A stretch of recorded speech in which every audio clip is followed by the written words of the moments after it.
اعوذ باللہ من الشیطان الرجیم بسم اللہ الرحمن الرحیم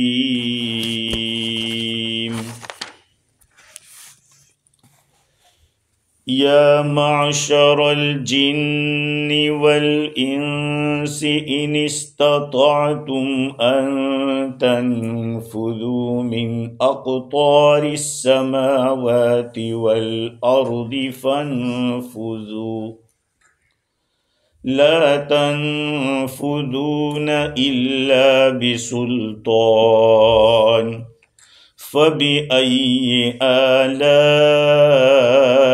ربكما تكذبان يرسل عليكما شواظ من نار ونحاس فلا تنتصران فبأي آلاء ربكما تكذبان فإذا انشقت السماء فكانت وردة كالدهان فبأي آلاء ربكما تكذبان صدق اللہ العظیم۔ بزرگوں، پیارے بھائیوں، کئی دنوں سے سیکریٹ چل رہا تھا کہ اللہ تعالیٰ فرماتے ہیں کہ تم دونوں اللہ کی، اپنے رب کی کون کون سی نعمت کو جھٹلاؤ گے۔ اس سیکریٹ کو کھول دیا، یا معشر الجن والانس، اے جنات اور انسان کی جماعت، ان استطعتم ان تنفذوا من اقطار السماوات والارض فانفذوا، اے انسان و جنات کی پہلے تو جنات ہے، یا معشر الجن، پہلے جن بیان کیا، اے جنات و انسان کی جماعت، اگر تم کر سکتے ہو کہ آسمان و زمین کے احاطے سے نکل جاؤ تو بھاگ جاؤ، لا تنفذون الا بسلطان، تم نہیں جا سکتے مگر طاقت کے ساتھ، اور وہ طاقت تمہارے پاس ہے نہیں۔ فَبِأَيِّ آلَاءِ رَبِّكُمَا تُكَذِّبَانِ، تم اپنے رب کی کون کون سی نعمت کو جھٹلاؤ گے۔ يُرْسَلُ عَلَيْكُمَا شُوَاظٌ مِّن نَّارٍ وَنُحَاسٌ فَلَا تَنتَصِرَانِ، تمہارے اوپر، تم دونوں پر شعلے اور دھوئیں چھوڑے جائیں گے، آگ کے شعلے اور دھوئیں کو چھوڑا جائے گا، تم اس سے بچ اس کو روک نہیں سکو گے۔ فَبِأَيِّ آلَاءِ رَبِّكُمَا تُكَذِّبَانِ فَإِذَا انشَقَّتِ السَّمَاءُ فَكَانَتْ وَرْدَةً كَالدِّهَانِ، اور جس وقت آسمان پھٹے گا تو وہ سرخ رنگ کا ہو جائے گا، کدہان، جیسے کہ چمڑا ہوتا ہے، یا یہ کہ زیتون کا تیل ہوتا ہے، کا ایسا ہو جائے۔ فَبِأَيِّ آلَاءِ رَبِّكُمَا تُكَذِّبَانِ، تم اپنے رب کی کس کس نعمت کو جھٹلاؤ گے۔ دیکھیے، پہلی آیت میں اللہ تعالیٰ نے انسانوں اور جناتوں اور انسانوں کو خطاب کیا۔ اصل میں بات کیا ہے کہ اوپر تو اللہ تعالیٰ نے یہ بتلایا کہ ہمارا ایک وقت وہ آئے گا، ایک ہی کام ہوگا، وہ کیا ہے؟ تمہارا حساب لینا۔ سَنَفْرُغُ لَكُمْ أَيُّهَ الثَّقَلَانِ، اس کے اوپر والی آیت یہی ہے، ہم تمہارے لیے فارغ ہو جائیں گے، ایک ہی کام، اور کوئی کام نہیں ہوگا۔ تو اب سوال یہ ہوتا ہے کہ آپ کو جب کوئی چیز مانے نہیں ہے، کوئی رکاوٹ نہیں ہے، تو تاخیر کیوں کر رہے ہو؟ تاخیر کیوں ہو سکتی ہے کسی کام میں؟ آدمی کسی کام میں تاخیر کیوں کر سکتا ہے؟ یا تو اس لیے کہ کوئی خوف ہے، کوئی ڈر ہے، اس ڈر کی وجہ سے، یا یہ کہ ابھی کوئی ضرورت ہے اس وجہ سے۔ یا تاخیر اس وجہ سے کہ صرف اپنا اختیار ہے، اپنا ارادہ ہے، جب چاہیں گے کریں گے؟ تو اللہ تعالیٰ نے فرمایا کہ حاجت تو ہمیں کوئی نہیں ہے، کوئی ضرورت نہیں، کل من علیہا فان، سب فنا ہو جائیں گے اور باقی رہے گا اللہ۔ تو جو باقی رہنے والا ہوتا ہے نا، اس کو کسی کی ضرورت نہیں رہتی۔ فار ایگزامپل، ایک مسجد ہے، اس مسجد کا ایک بانی ہے جس نے بنایا اپنے پورے خرچے کے ساتھ، اور اس کے لیے کچھ ورکر ہے۔ ورکر کو ڈر لگے گا، لیکن جو اس کا مالک ہے اس کو کسی کا ڈر نہیں رہے گا۔ وہ تو کہے گا کہ سب چلے جائیں گے، میں تو یہاں مالک رہوں گا، اس کا جتنے ورکر ہیں سب چلے جائیں لیکن میں رہوں گا۔ تو جو باقی رہنے والا ہوتا ہے اس کو کسی کا ڈر نہیں ہوتا۔ تو اللہ تعالیٰ نے تو پہلے بتا دیا کہ ڈر نہیں ہے مجھے کسی چیز کا، اس لیے کہ ہر چیز کے فنا کے بعد جو باقی رہتا ہے اس کو کسی کا ڈر نہیں ہوتا ہے۔ اور دوسری بات یہ ہے کہ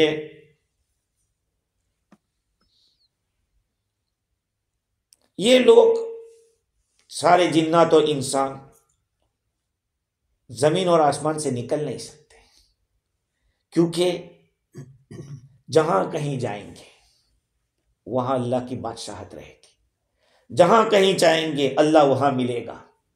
اس لیے کہا کہ فَهُوَ آخِذُهُمْ أَيْنَمَا كَانُوا وَكَيْفَ كَانُوا، یہ جنات و انسان جہاں کہیں رہیں گے اور جو کچھ بھی رہیں گے اللہ پکڑے گا۔ تو اللہ تعالیٰ نے اس آیت کے اندر جنات کو اور انسان کو دونوں کو خطاب کیا، کلیئر کر لیا کہ ہماری جو بات چل رہی ہے نا اوپر سے، وہ جن اور انس کے ساتھ ہے۔ اس لیے معاشر کا لفظ ہے، معاشر یا معاشر المسلمین، اے مسلمانوں کی جماعت۔ تو اصل میں یہ لفظ جو ہے، میں نے کسی کتاب میں پڑھا تھا، آج تو میں نے نہیں دیکھا، جس جگہ دیکھنا چاہا وہاں نہیں ملا، لیکن میں نے ایک جگہ پہ پڑھا تھا کہ معاشر کا جو لفظ ہوتا ہے اس کے بعد جو لفظ آئے گا وہ ایسا لفظ آئے گا جن کا مشن ایک ہو۔ یا معاشر الجن والانس، جنات و انسان ان دونوں کا مشن ایک ہے، عبادت خداوندی۔ وما خلقت الجن والانس الا لیعبدون، جنات و انسان کو میں نے اپنی عبادت کے لیے پیدا کی، ان دونوں کا مشن ایک ہے۔ تو معاشر کا لفظ لائق، یہ جنات و انسان کی بڑی جماعت۔ معاشر کا جو لفظ ہے عربی میں عشرۃ، 10 کو کہتے ہیں، اور 10 کے اوپر لمٹ آ جاتی ہے، 10 کے اوپر لمٹ آ جاتی ہے۔ اب 10 کے بعد جب بولیں گے نا 1 اور 10، 2 اور 10، 3 اور 10، یعنی 11 12 13 تو ایسے ہی تو بولتے ہیں عربی کے اندر، 11، 12، 13، ابھی جب 20 پہ آ جائیں گے تو کیا 21، 22، 21، 22، تو کہا عشر کا لفظ یعنی اتنی بڑی جماعت جتنی ہو سکتی ہے، یہ جنات و انسان کی اتنی تعداد ہے۔ تو اب سوال یہ ہے کہ چلو یہ ساری جماعت تو بہت بڑی ہے جنات و انسان کی، اللہ تعالیٰ کب کہے گا؟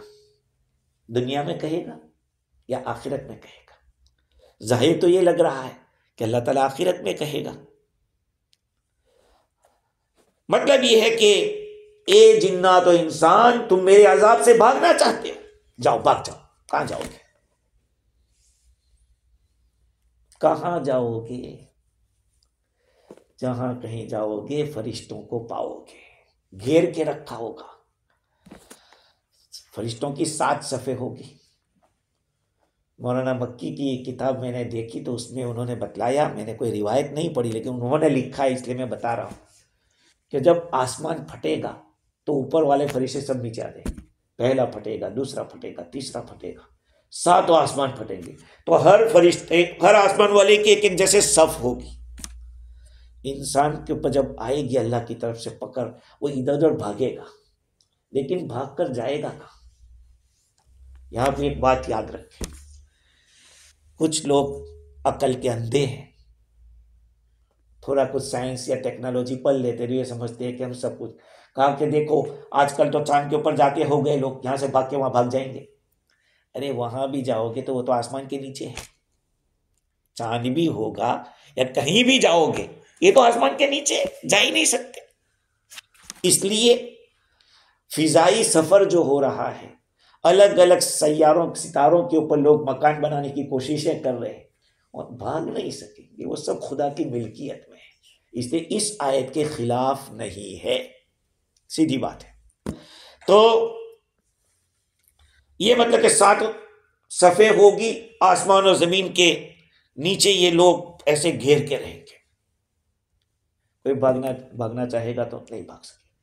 اور اگر یوں کہیں کہ اللہ تعالیٰ یہ فرمائیں گے دنیا کے اندر، تو اس کا مطلب یہ ہوگا کہ اللہ کی بادشاہت سے اگر تم نکلنا چاہو گے تو کوئی جائے فرار نہیں ہے، کوئی بھاگنے کی جگہ نہیں ہے، جہاں کہیں جاؤ گے دنیا کے اندر اللہ کی بادشاہت ہوگی۔ سمندر میں چھلانگ لگاؤ گے، پانی بھی اللہ کے قبضے میں ہے، کنویں میں چلے جاؤ گے، وہ بھی اللہ کے قبضے میں، ہوا میں اڑنا چاہو گے کہیں بھی جا نہیں سکتے۔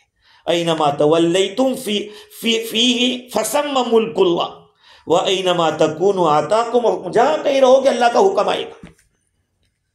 ہاں، موت آئے گی تو کہیں بھی جاؤ۔ علامہ آلوسی بغدادی فرماتے ہیں کہ اللہ تعالیٰ قیامت کے دن فرشتے آسمان سے اتریں گے اور ساری مخلوقوں کو گھیر لیں گے۔ جب ان کو جنات اور انسان دیکھیں گے تو وہ بھاگیں گے، جہاں کہیں جائیں گے فرشتے ملیں گے۔ اچھا، امام ضحاک مفسر وہ فرماتے ہیں کہ لوگ دنیا کے اندر مارکیٹ میں لگے ہوئے ہوں گے اپنے کام کے اندر، اور اچانک آسمان پھٹے گا اور فرشتے نیچے اتر پڑیں گے اور گھیرنا شروع کر دیں گے۔ یہ قیامت سے بالکل قریب قریب ہوگا ایسا۔ بعضوں نے کہا کہ یہاں اصل میں اللہ تعالیٰ یہ فرما چاہتے کہ مر کے تو میرے پاس آنا ہے، اور موت سے تم بھاگ سکتے ہو، جاؤ بھاگو، کہیں بھی جاؤ، موت تو آ کے رہے گی۔ ایک مطلب یہ ہے۔ اور بعضوں نے یہ کہا کہ تم یہ سوچتے ہو کہ یہاں سے بھاگ کر آسمان و زمین میں جو کچھ ہو رہا ہے اس کو تم جان لو، تو جاؤ علم نکال لو، جاؤ بھاگ جاؤ۔ آج دنیا نالج کے لیے اور نئی نئی ٹیکنالوجی اور اس کے لیے اتنی کوششیں کر رہی، لیکن ایک روح کا معاملہ ان کو معلوم نہیں ہو رہا ہے۔ ایک اللہ تعالیٰ نے جو ایک سول بنائی ہے اسی کا پتہ نہیں چل رہا کہ یہ کیا ہے۔ فَبِأَيِّ آلَاءِ رَبِّكُمَا تُكَذِّبَانِ۔ اب سوال ایک یہ ہے کہ جنات اور انسان میں پہلے جنات کو کیوں بیان کیا اور پھر انسان کو کیوں بیان کیا؟ حالانکہ ایک جگہ اللہ تعالیٰ قرآن میں فرما رہے قُلْ لَئِنِ اجْتَمَعَتِ الْإِنسُ وَالْجِنُّ عَلَىٰ أَن يَأْتُوا بِمِثْلِ هَٰذَا الْقُرْآنِ لَا يَأْتُونَ بِمِثْلِهِ۔ اگر سارے انسان اور سارے جنات جمع ہو جائے اس بات کے اوپر کہ اس جیسا قرآن لے آئے، کہا لا یاتون بمثلہ، لا یاتون بمثلہ ولو کان بعضهم لبعض ظہیرا، اگر سے سارے ایک دوسرے کا سپورٹ کر رہے ہو، ہیلپ کر رہے ہو، نہیں لا سکتے۔ وہاں پر پہلے کس کو بیان کیا؟ انسان کو۔ یہاں پر جنات کو بیان کیا۔ بھئی جنات کو پہلے کیوں بیان کیا؟ اس لیے کہ اللہ نے اس کو پہلے پیدا کیا تھا، حضرت انسان سے پہلے جنات یہاں باتیں دنیا میں۔ تو اب سوال یہ ہے کہ یہاں کیوں ایسا اور وہاں کیوں ایسا؟ اس کا جواب سنیے، بہت اچھا جواب دیا۔ بھاگنے کے اندر اور چھپنے کے اندر زیادہ پاور کس کے پاس ہے؟ انسان کے پاس کہاں پاور ہے بھائی؟ جن ہے بھائی، وہ چھپ جاتا ہے، دکھتا نہیں ہے، پکڑ میں نہیں آتا ہے، کہیں نہ کہیں بھاگ جاتے ہیں، تو جنات ہے۔ تو کہا جب بھاگنے کی بات آئی، کہا کہ جنات اتنا طاقتور ہے، پہلے اسی کا نام لیا کہ چل جاؤ۔ اور نالج کے اندر کون آگے ہے؟ جنات ہے کہ انسان؟ انسان۔ تو اللہ تعالیٰ نے جہاں نالج کی بات کی کہ قرآن لانا ہے، جاؤ سب مل کے لے آؤ، نہیں لا سکتے، تو وہاں پہلے انسان کا تذکرہ ہوا اور یہاں پہ جنات کا تذکرہ ہوا، کیونکہ سب کو پتا ہے کہ طاقت کے اندر جنات بہت آگے ہیں، بڑی طاقت۔ حضرت سلیمان علیہ السلام نے ان لوگوں سے، لیکن وہی علم تھا جس علم سے سلیمان علیہ السلام نے جناتوں سے کام لیا، ان سے کام لیا، اور ایسا کام لیا کہ حضرت سلیمان علیہ السلام کا انتقال ہو گیا، ان کو پتہ ہی نہیں تھا۔ جب وہ لکڑی ایسے کھڑی تھی اور اس کو دیمک نے کھا لیا تو پتا چلا کہ سلیمان علیہ السلام کہا کہ ہمیں پہلے سے پتا ہوتا کہ ان کے انتقال ہو گیا تو ہم ایسی غلامی نہ کرتے. یہ کیا تھا؟ وہ علم تھا. علم میں انسان آ گیا اور طاقت پاؤ اس کے اندر جنات آ گئے. تو اللہ تعالیٰ فرماتے ہیں کہ یا معشر الجن والانس ان استطعتم ان تنفذوا من اقطار السماوات والارض فانفذوا. اگر بھاگ سکتے جاؤ. کہاں جاؤ گے اور کتنا جاؤ گے؟ لا تنفذون الا بسلطان. تم نہیں بھاگ سکتے مگر ایک طاقت سے. سلطان کے معنی طاقت، پاور کو کہتے ہیں سلطان.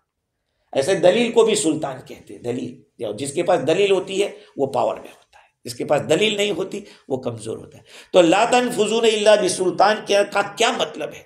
امام رازی نے اس مقام کے اوپر 4 احتمالات بتلائے ہیں. ایک تو یہ بتلایا کہ اوپر جو بیان ہوا ہے کہ تم لوگ بھاگ نہیں سکتے، اور اگر بھاگنا چاہو تو اس کے لیے پاور چاہیے، اور وہ پاور تمہارے پاس ہے نہیں، لہذا بھاگ نہیں سکتے. ایک مطلب تو بالکل واضح ہے. اور دوسرا مطلب یہ ہے کہ لا تنفذون الا بسلطان، مطلب یہ ہے کہ ما تنفذون الا ومعکم سلطان اللہ. تم بھاگ سکتے ہو لیکن کب؟ جبکہ اللہ کی طاقت تمہارے ساتھ ہو. اور اللہ کی طاقت کیسے آئے گی تمہارے پاس؟ ہے اللہ کی طاقت جس کے پاس ہوگی وہ تو اللہ کے پاس بھاگے گا. وہ تھوڑی اگینسٹ جائے گا، بھاگے گا تھوڑی بھاگے گا. جس کے پاس اللہ کی طاقت ہوگی وہ اللہ کے پاس بھاگے گا. یہاں تو دور بھاگنے والوں کی بات ہو رہی ہے. اور تیسرا مطلب یہ ہے کہ بھاگنے کا مطلب یہ ہے چھٹکارا پا لینا، چھوٹ کے نکل جانا. اور یہاں پہ عذاب سے چھٹکارا پانے کی بات ہے. اللہ تعالیٰ کی طرف سے تمہارے پاس اگر طاقت ہے، وہ کیا ہے؟ اللہ کی فرما برداری، نبی کا طریقہ، اللہ کا حکم، یہ تمہارے پاس ہے. وہ تم کو بچائے گا، اس کے سوا کوئی تم کو بچانے والا نہیں ہے. جیسے کہتے ہیں نا کہ تمہارا رونا فائدہ نہیں دے گا، مگر تم سچے ہو تو پھر تم کو فائدہ ہو سکتا ہے. اور جب سچائی نہیں ہے تو پھر کہاں سے فائدہ ہوگا؟ رونے سے کچھ نہیں ہوگا. اچھا، ایک اور مطلب یہ بتلایا، یہاں اشارہ توحید کی طرف ہے. لا تنفذون الا بسلطان کے اندر اس توحید کو بتلایا گیا ہے. وہ کیسے؟ اللہ تعالیٰ یہ کہنا چاہتا ہے کہ غافل، تو اپنے ذہن میں ایسا سوچتا ہے کہ آسمان و زمین کے حدود سے تو نکل جائے گا. ارے کبھی بھی نہیں ہو سکتا. تو روزانہ اللہ کی توحید کے دلائل دیکھ رہا ہے. پھر اگر تو چل بھی گیا، نکلنے کی کوشش تو نے کی بھی، تو یاد رکھ آسمان و زمین کے باہر جو چیز، جو دلیل اللہ تعالیٰ کی وحدانیت کی ہے، اللہ کا پاور، اس نے آسمان بنایا، زمین بنائی، یہ سب اس نے بنایا ہے. تو کہیں نہیں جا سکے گا. وہ پاور تیرے پاس نہیں ہے، وہ اللہ کے پاس ہے. اور اس کے تقاضا یہ ہے کہ تو اس کو مان لے. اس کو مان لے گا تو تیرا کام بن جائے گا. میں نے پہلے بھی آپ لوگوں کو شاید سنایا تھا ایک قصہ، کہ افلاطون کا قصہ ہے کہ اس نے کسی ایک نیک آدمی سے پوچھا کہ بتاؤ اللہ تعالیٰ تیر چلا رہا ہو ایسے، یا بندوق کی گولی اللہ چلا رہا ہے، تو کون بچ سکتا ہے؟ تو کہا جو بندوق چلائے اس کے پاؤں میں گر جاؤ. کوئی اپنے پاؤں میں تھوڑی بندوق مارے گا، اپنے پاؤں میں تھوڑی.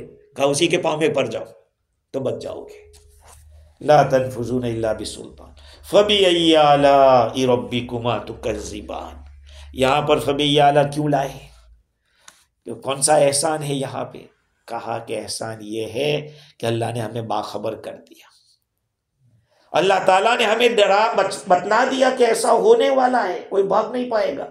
اور دوسری بات یہ ہے کہ اللہ تعالیٰ سزا دینے پر پوری طاقت رکھتا ہے، کیش سزا دے سکتا ہے، اس کے باوجود ڈھیل دیتا ہے کہ اچھا چل، اور معافی مانگنے پر معاف بھی کر دیتا ہے. اللہ تعالیٰ نے دنیا کے اندر مسائد عقلیہ، معارج نقلیہ رکھی ہے، عقلی دلائل بھی رکھی، عقلی سیڑھیاں بھی رکھی اور نقلی سیڑھیاں بھی رکھی. نقلی قرآن کے اندر آیتیں ہیں، حدیثیں ہیں کہ یہ سیڑھیاں ہیں، وہاں سے پہنچ سکتے ہیں آپ لوگ، کہیں بھی اللہ تعالیٰ کے بچ سکتے ہیں، لیکن وہ اللہ پر یقین رکھنا پڑے گا. تو فبأي آلاء ربكما تكذبان یہاں اس لیے یرسل علیکما شواظ من نار و نحاس فلا تنتصران. تم دونوں کے اوپر، یہ جنات و انسان تم دونوں کے اوپر چھوڑا جائے گا آگ کے شعلوں کو اور دھوئیں کو، تم اس کو ہٹا نہیں پاؤ گے. اب یہاں اس کا ماقبل سے تعلق کیا ہے؟ امام رازی نے لکھا ہے کہ جب اللہ تعالیٰ نے اوپر یہ بتلایا کہ اے جنات و انسان کی جماعت، تم اگر بھاگ سکتے ہو تو بھاگ نکلو، تو یہ یا تو قیامت میں کہیں گے یا دنیا میں کہیں گے. تو اللہ تعالیٰ یہ بتلانا چاہتے ہیں کہ اس دن یاد رکھنا آگ کے شعلے چھوڑے جائیں گے، دھوئیں ہوں گے قیامت کے دن. تو ظاہری بات ہے دھوئیں میں راستہ نہیں دکھے گا، اور اگر آگ آئے گی تو ہلاکت ہوگی، تو آپ لوگ نکل بھی نہیں سکو گے اور اس ہلاکت سے بچ بھی نہیں سکو گے. اور اگر یوں کہیں کہ یہ کلام اللہ تعالیٰ دنیا میں کریں گے تو مطلب یہ ہوگا کہ یہ جو سزا ہوگی وہ دنیا میں ہوگی. اس کا مطلب یہ ہے کہ عذاب کے اندر واقع ہونے سے پہلے تم بھاگنا چاہو گے، نہ بھاگ سکو گے، نہ تمہارا کوئی مددگار ہوگا جو تم پر واقع ہو جانے کے بعد اس آگ سے بچا سکے. یعنی اگر تم بھاگو تاکہ عذاب سے بچ جاؤ، عذاب میں نہ مبتلا ہو تو بھاگو. اب اللہ تعالیٰ بیان کرتے کہ نہیں، تم نہیں بھاگ سکتے کیونکہ ہم تمہارے اوپر یہ چھوڑنے والے ہیں. اچھا، یہ شواظ اور نحاس کیا ہے؟ اس کے بارے میں مفسرین کی مختلف توجیحات ہے. شواظ کہتے ہیں آگ کی لپیٹ کو، جب بھڑکا اٹھتا ہے نا ایسے، اس کو کہتے ہیں. وہی اس کی اصل زبان ہوتی ہے، تو بھڑکتی ہے، اس کو کہتے ہیں لہب النار، آگ کا شعلہ، آگ کی لپٹ. بعضوں نے کہا کہ یہ جو شواظ ہے اس وقت تک کہا جاتا ہے جبکہ وہ دھوئیں کے ساتھ ملا ہوا ہو. بعضوں نے یہ کہا، اور ظاہر یہ ہے کہ یہ اصل میں خالص آگ کو کہتے ہیں جس میں صرف جلانا ہی جلانا پایا جاتا ہو، جس میں صرف جلانا ہی جلانا پایا جاتا ہو. جیسے کہ جو بھٹی ہوتی ہے، بھٹی جانتے ہو، جیسے ایسے چلا کے آگ کو روشن کیا جاتا ہے، لوہار لوگ رکھتے ہیں، تو اس میں کیسی خالص آگ ہوتی ہے، وہاں کوئی دھواں نہیں ہوتا جو اندر جلتی ہے. جیسے آپ لوہے کو اندر ڈالو گے تو وہاں دھواں نہیں ہوگا، خالص آگ ہوگی، تو کہا اس کو کہتے ہیں. یا یہ کہیے کہ جو بھڑکائی ہوئی تندور ہوتی ہے جس میں روٹی پکائی جاتی ہے، اس میں بھی صرف شعلہ ہی دکھتا ہے، دھواں نہیں دکھتا ہے، کہا اس کو کہتے ہیں شواظ. اور نحاس، بعضوں نے یہ کہا کہ اس دھوئیں ہی کو کہتے ہیں نحاس، اور بعضوں نے کہا کہ جو سیسا پگھلایا ہوا ہو نے اس کو بھی کہتے ہیں نحاس. ہاں، اب یہاں پہ دو قسم کی باتیں ہو گئی، دو باتوں کا ذکر ہو گیا. اللہ تعالیٰ نے یا معاشر الجن والانس کہا، اور اس کے بعد یرسل علیکما شواظ کہا. تو اب سوال یہ ہے کہ جن لوگوں سے بات کی جا رہی ہے وہ کتنے قسم کے ہیں؟ دو قسم کے، ایک جنات ہے، ایک انسان ہے. اور عذاب بھی دو قسم کے بدلا ہے، ایک دھواں ہے، ایک آگ ہے.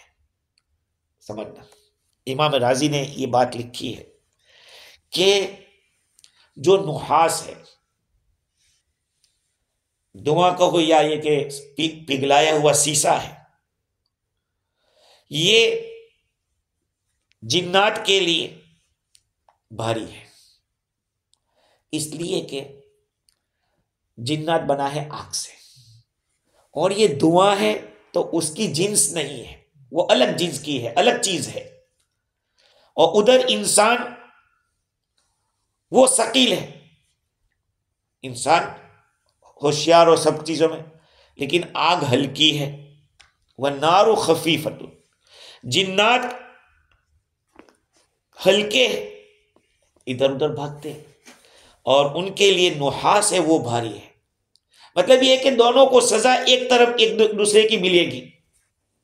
امام راغب نے کہا کہ نحاس بغیر دھوئے کی آگ کو کہتے ہیں، اور اس کو تشبیہ دی گئی ہے رنگ کے اندر، کلر کے اندر، سیسا پلائی ہوئی چیز کے ساتھ.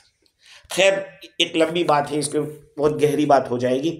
ابن ابی شیبہ جو ہے وہ ایک محدث ہے، انہوں نے اس حدیث پہ بتایا کہ اصل میں مغرب کی طرف سے ایک آگ نکلے گی جو سارے لوگوں کو جمع کر دے گی، سارے لوگوں کو، یہاں تک کہ اس کے اندر سارے بندر بھی جمع ہو جائیں گے، خنزیر بھی جمع ہو جائیں گے، اور جہاں یہ جن و انس رات گزاریں گے وہاں یہ بندر اور خنزیر بھی رات گزاریں گے، اور جہاں پہ یہ دوپہر کا سونا سوئیں گے وہاں یہ لوگ بھی سونا سوئیں گے۔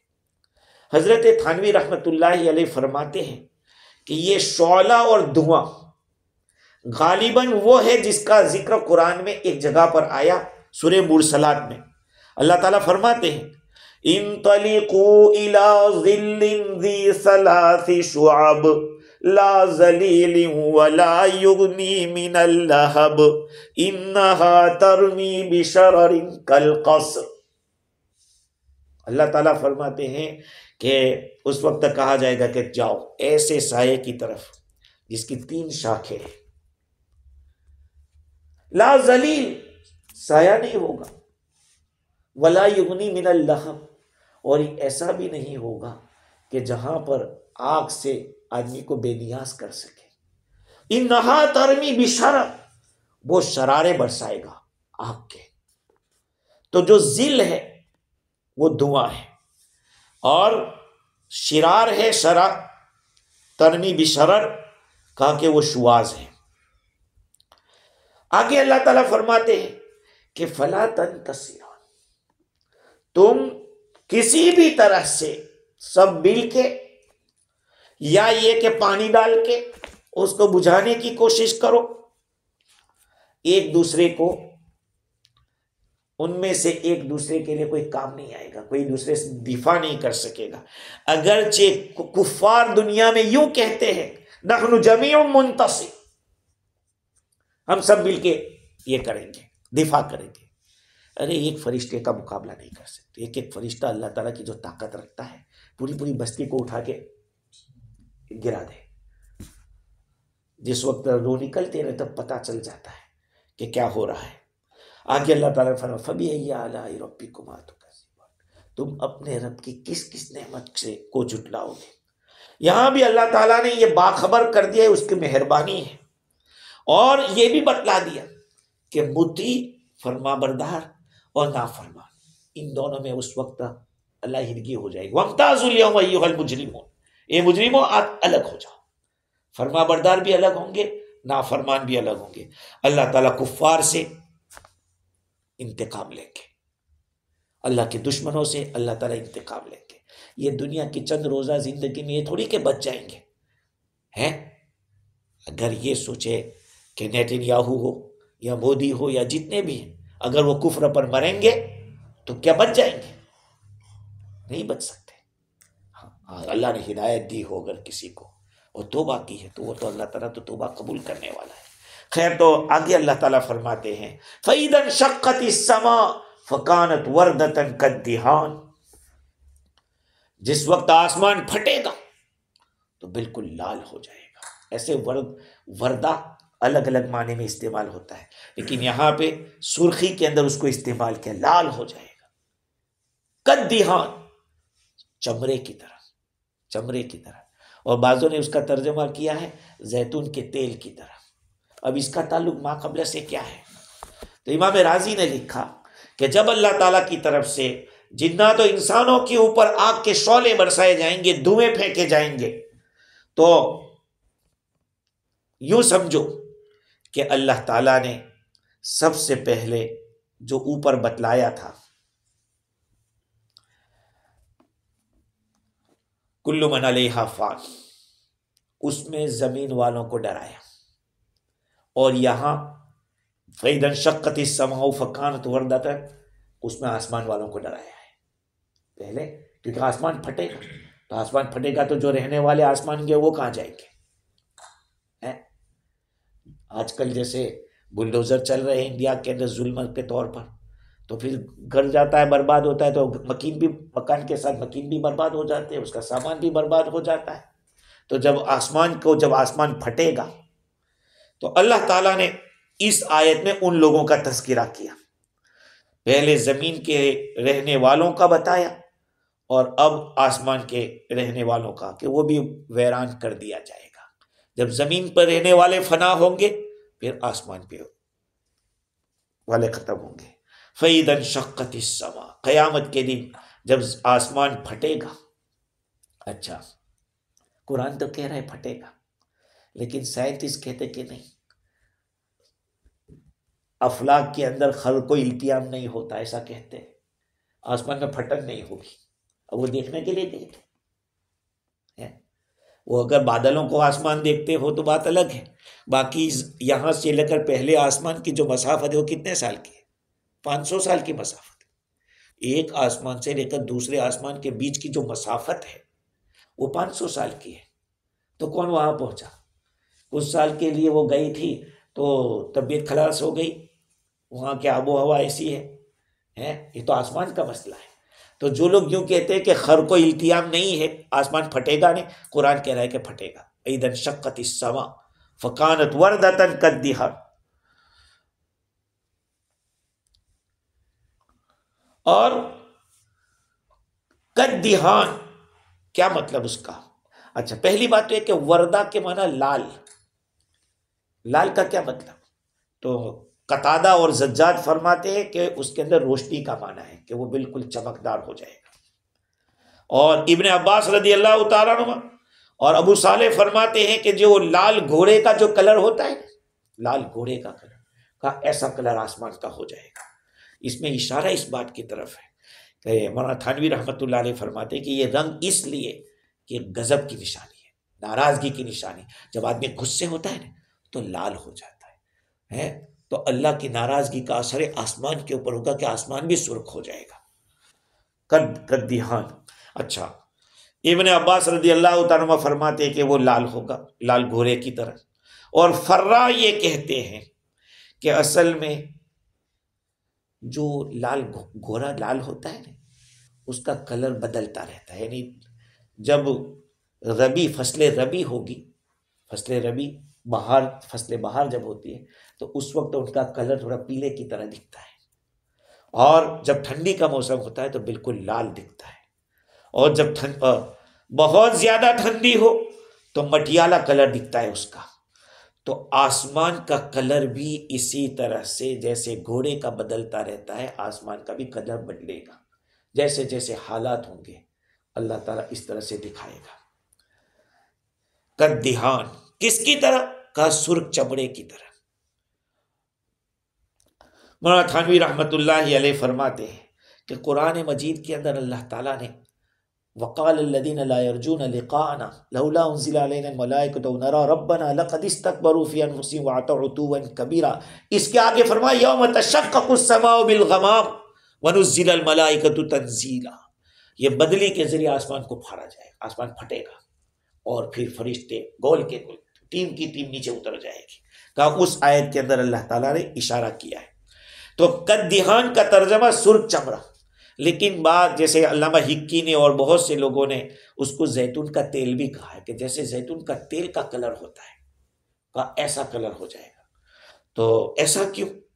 تو کہا کہ اصل میں یہ پگھلے گا، جیسے آسمان پگھلے گا، تو پگھلتا ہے تو وہ کیا چیز ہوتی ہے؟ بہنے والی بن جاتی ہے، بہتی ہے۔ تو کہا اسی طرح سے آسمان بھی ایسا لگے گا جیسے کہ بہہ رہا ہے، تیل جیسے بہتا ہے زیتون کا، تو وہ ایسا اس کا کلر جیسے لال جیسا دکھتا ہے۔ کہا اسی طرح سے اس کا کلر بھی اللہ تعالیٰ بالکل چینج کر دے گا، اللہ کی ناراضگی کا اثر ہوگا۔ تو فَإِذَا انشَقَّتِ السَّمَاءُ فَكَانَتْ وَرْدَةً كَالدِّهَانِ فَبِأَيِّ آلَاءِ رَبِّكُمَا تُكَذِّبَانِ۔ اللہ تعالیٰ نے اس آیت کریمہ کے اندر، جیسے کہ علامہ آلوسی بغدادی رحمۃ اللہ علیہ نے اس کو لکھا ہے کہ یہ جو آگ ہوگی، یرسل علیکم شواظ من نار کے اندر بعضوں نے کہا کہ لال کلر کی آگ ہوگی، بعضوں نے کہا کہ سبز کلر کی آگ ہوگی، بعضوں نے کہا، یہ مفسر میں نے پہلے بتا دیا کہ ایسا دھواں جو کہ شعلے سے نکلتا ہے، اور بعضوں نے کہا کہ دونوں، آگ بھی ہوگی اور دھواں بھی ہوگا، دو قسم کی چیزیں اللہ تعالیٰ بھیجے گا، اور اس کے بعد اس کو اللہ تعالیٰ نے بتلایا۔ اب آپ سوچ سکتے ہیں ایک بات کو کہ اگر کسی جگہ پر آدمی کو بند کر دیا جائے اور وہاں پہ دھواں ہی دھواں ہو، ایک تو دھواں انسان کی باڈی میں جاتا ہے نا، تو وہیں سے ختم ہونا طے ہو جاتا ہے، اور دوسری بات یہ ہے کہ اس کے اوپر آگ چھوڑی جائے۔ اب چلو کوئی یہ سوچے کہ بھائی اس پر نہیں گری، دوسرے پر گری، لیکن جب پھینکنے والا اللہ ہو، اللہ کے فرشتے ہو، تو کہاں بچ سکتا ہے؟ نہیں ہو سکتا۔ تو وہ تو بالکل نشانی پہ جب اللہ تعالیٰ نے کھنگر کے پتھر برسائے تھے، کس کے اوپر؟ ابرہا پر، ابرہا اور اس کے لشکر کے اوپر، تو کتابوں میں لکھا ہے کہ اس کے ایک ایسا چھوٹی سی پتھری ہوتی تھی ابابیل، تو وہ ایسے مارتا تو اوپر سے سر پہ سے گھستی تھی، پیچھے سے نکل جاتی تھی، تو بندوق کی گولی۔ اب دیکھو بندوق کی گولی تو بعد میں نکلی، لیکن اس کا استعمال کئی سالوں پہلے ہو چکا ہے، اور وہ بھی پتھروں سے ہوا ہے۔ سمجھ رہے ہیں بات کو؟ تو ان آیتوں میں اللہ تعالیٰ کی قدرت کو ہم سمجھے، اللہ تعالیٰ کے پاور کو سمجھے کہ اللہ تعالیٰ کتنا پاورفل ہے۔ اور میں اور آپ کی کیا حیثیت ہے یار؟ ہے میری اور آپ کی کیا حیثیت ہے کہ جب اتنی سخت مخلوق، اتنی سخت مخلوق، میں نے پہلے بھی یہ روایت آپ لوگوں کو سنائی تھی کہ جب فرشتوں نے یہ پہاڑوں کو دیکھا تھا تو اللہ تعالیٰ سے پوچھا تھا کہ یا اللہ، اس سے زیادہ کوئی سخت مخلوق ہے تیری؟ پہاڑ سے زیادہ؟ یہ تو پہاڑ تو کا ہے، کا کون؟ کا لوہا۔ لوہا پہاڑ کو توڑ ڈالتا ہے نا، کیسے کیسے پہاڑوں کے اندر راستے بنا دیے۔ اب جائے سعودی کے اندر جاؤ، دنیا کے اندر کیسی بڑی بڑی اندر ٹنل بنا ڈالی، تو کس سے بنی؟ لوہے سے۔ تو فرشتوں نے پوچھا کہ اس سے زیادہ کوئی سخت ہے؟ کہا آگ۔ کہا آگ؟ ہاں، آگ کے اندر لوہا ڈالو موم کر دیتا ہے۔ فرشتوں نے پوچھا کہ آگ سے زیادہ؟ کہا پانی، اور پانی آگ کو بجھا دیتا ہے۔ کہا اس سے زیادہ؟ کہا ہوا۔ ہوا پانی کا رخ بدل دیتا ہے۔ آپ نے دیکھا نا کہ بادل ایسے دکھ رہے تھے اور دوسری جگہ پہ برسا، یہ کیوں؟ ہوا۔ کہا اس سے زیادہ؟ کہا کہ ایمان والا جب صدقہ کرتا ہے تو کہا یہ اس سے بھی زیادہ۔ اب آپ سوچ لو، ہم نے تو کبھی آج تک یہ سوچا ہی نہیں کہ ہمارا صدقہ اللہ کے یہاں اتنا بھاری طاقت رکھتا ہے۔ تو ایمان والے کو اللہ تعالیٰ نے چانس دیا ہے، جہاں تک جان ہے وہاں تک چانس ہے، جب جان نہیں تو کوئی چانس بھی نہیں۔ اس لیے میرے بھائیوں، اللہ تعالیٰ کا قرب حاصل کرنے کی فکر کرو، ان آیتوں کو سوچو کہ اللہ تعالیٰ نے کیا کیا بنایا ہے۔ انسان کی نظر تو ابھی یہیں تک پہنچی ہے، یہ اسی کے دیکھو پوری جو سائنس ہے نا، سائنس اس کی بنیاد کیا ہے؟ سائنس کی بنیاد کیا ہے؟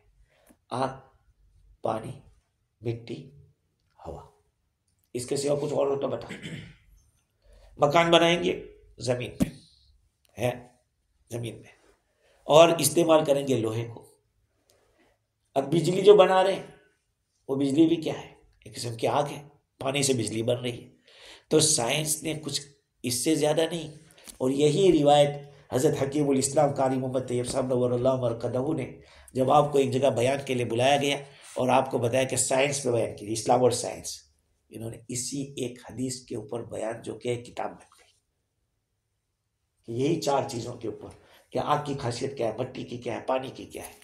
خیر، تو اللہ تعالیٰ کا جو، اور عجیب بات بتاؤ اس کے اوپر کہ اللہ تعالیٰ نے قوموں کے اوپر جو عذاب بھی بھیجا نا، تو کسی پر ہوا کا عذاب بھیجا، کسی کو چنگار، ایک فرشتے نے آواز نکالی۔ آواز کیا ہوتی ہے؟ آواز کیا ہوتی ہے؟ وہ ہوا ہوتی ہے، آواز وہ ہوا ہوتی ہے۔ اسی لیے اس کی تعریف کی ہواؤں یتموج بتصادم الجسمین، آواز اس کو کہتے ہیں جو دو عضو کے ٹکرانے سے پیدا ہوتی ہے۔ دیکھو یہ آواز اس کو کہتے ہیں، تو آواز بھی وہ بھی ہوا۔ بعض قوموں کو پانی کے ذریعے نوح علیہ السلام کی قوم کو ڈبو دیا، بعضوں کے اوپر اللہ تعالیٰ نے صاعقہ بھیجا، آگ جیسی چیزوں کو بھیجا، سمجھ رہے ہیں بات کو، اور بعضوں کو ایسے اٹھا کے لپیٹ پٹک دیا۔ تو یہ ساری چیزیں جو ہمارے لیے ضروری ہے، وہیں اللہ تعالیٰ جب بندہ اسی میں دل لگا دیتا ہے تو اسی کو عذاب بھی بنا دیتا ہے۔ تو یہ اللہ تعالیٰ نے فَبِأَيِّ آلَاءِ رَبِّكُمَا تُكَذِّبَانِ بار بار کہا ہے۔ اس وقت ٹھنڈے دماغ سے سوچو کہ واقعتاً ہم اس کا کوئی ہمارے پاس کوئی چانس نہیں کہ نہ کہہ دے کہ نہیں تیرا کوئی احسان نہیں ہمارے اوپر ہے. لا نکذب بآلائک یا اللہ. خیر اور انشاءاللہ مزید آئندہ گفتگو کریں گے. اللہ تعالیٰ مجھے بھی اور آپ کو بھی دین کی بصیرت عطا فرمائے، علم نافع عطا فرمائے. سبحان اللہ بحمدہ، سبحان اللہ.